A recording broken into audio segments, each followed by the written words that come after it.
Come on in. I am trying to set up this video so that I can see you live. Come on in. The comments are going to be time delayed, so I want to really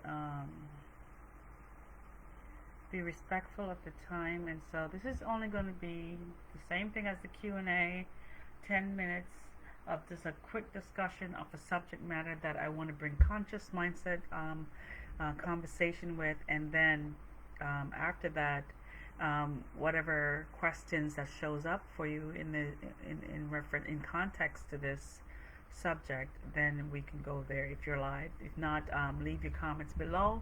And if you want to see and catch me when I'm doing these conscious mindset conversation, just hit the like button and follow, and you will definitely get to see me when I'm live. So the topic is today is Julie just reacted. The topic, as you can see, is what makes you feel safe. And I want to talk about that because it's really important right now with what's showing up in our environment. Our environment. Oh my Lord, what is going on with my tongue? Our environment is really trying to push us into a space of unsafety, of not feeling safe. When you see the gas price goes up and you're like, oh my gosh, I'm paying the bills, I'm paying this, and I'm paying that, and I'm barely living. What am I going to do? There's a codependency that's being created right now on government subsidy or government assistance, because some people just can't even afford to live right now because it's just hard. Times are hard. There are some jobs that a lot of people, due to regrettably and sadly so, some people have passed away during COVID, or some people have quit because of the strain that is showing up in the workspace.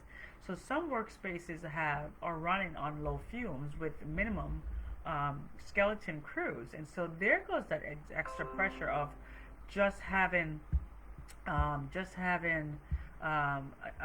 pressure when you go to work, and it's just really something that we want to understand and really be aware of, that some people are really going to work thinking that it won't be so stressful, but it's actually more stressful. So they're getting stress from the finance, we're getting stress from the work, and then when you come home, there might be stress because right now, because of the external stress that are causing such discomfort, worldwide, global.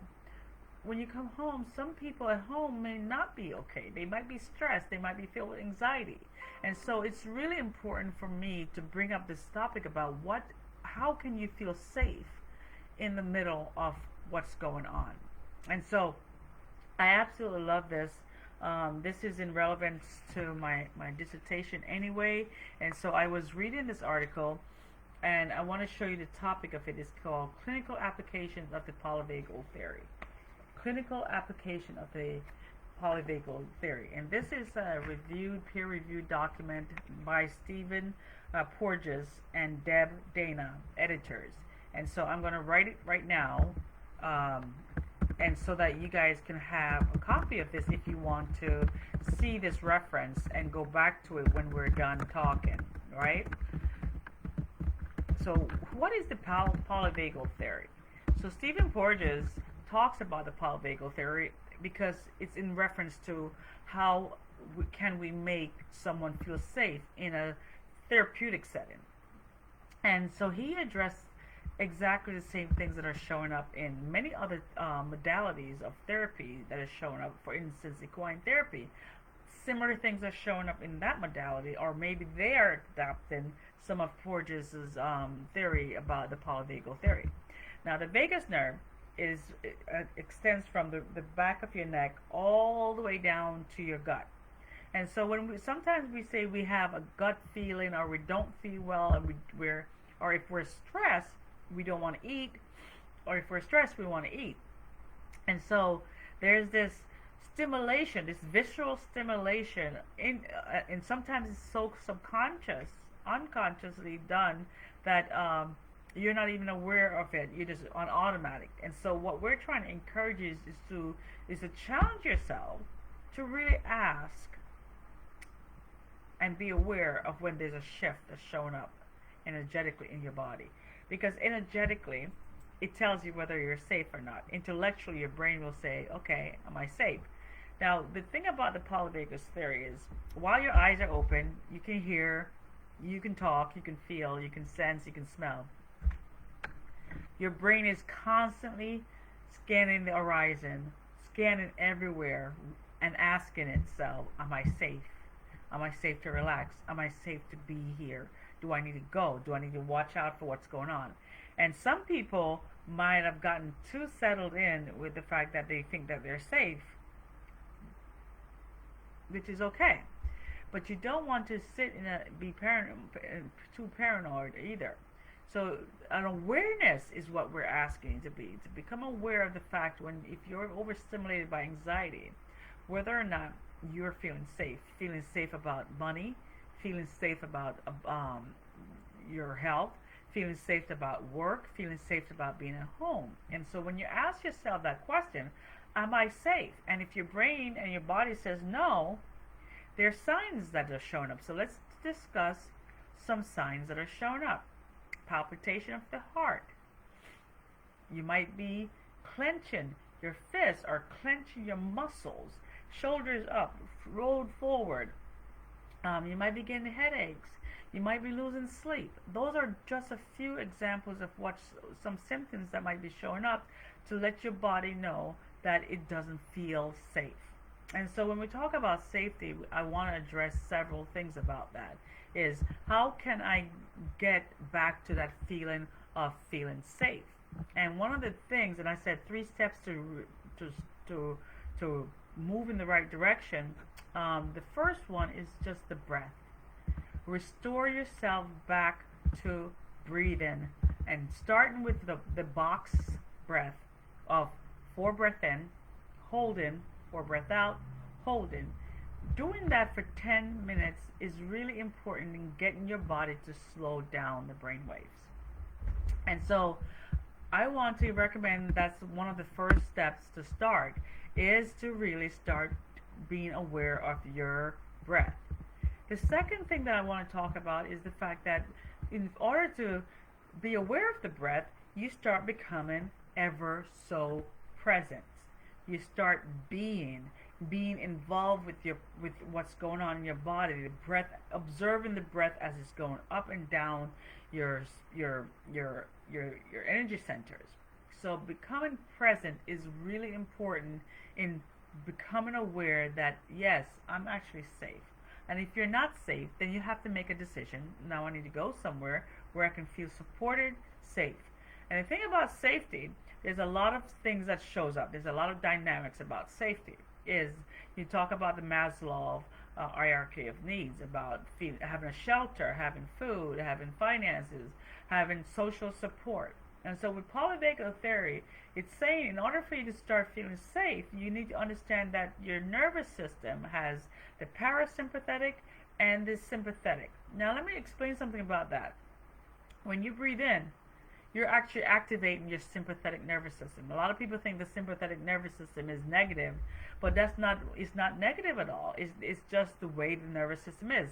You're breathing in, there's more oxygen going in, your heart starts beating faster to process the new intake of oxygen. So until you start doing something like the box breath, where you're breathing in, hold, breathe out, real long and slow, for a period of 10 minutes, then your parasympathetic nervous system takes over and starts relaxing, feeling safe. So what we're talking about with that though is when your system starts feeling unsafe, 2 things might happen.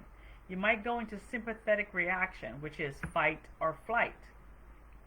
Well, you don't want to activate that part of your nervous system. So we want to go back into parasympathetic, but you have to also understand that parasympathetic activation also makes you freeze. It immobilizes you. You might get too overstimulated to the point where you just disassociate from it and you freeze. So when we're talking about how to get into a space of safety, you don't want to freeze, but you want to be able to activate your parasympathetic nervous system.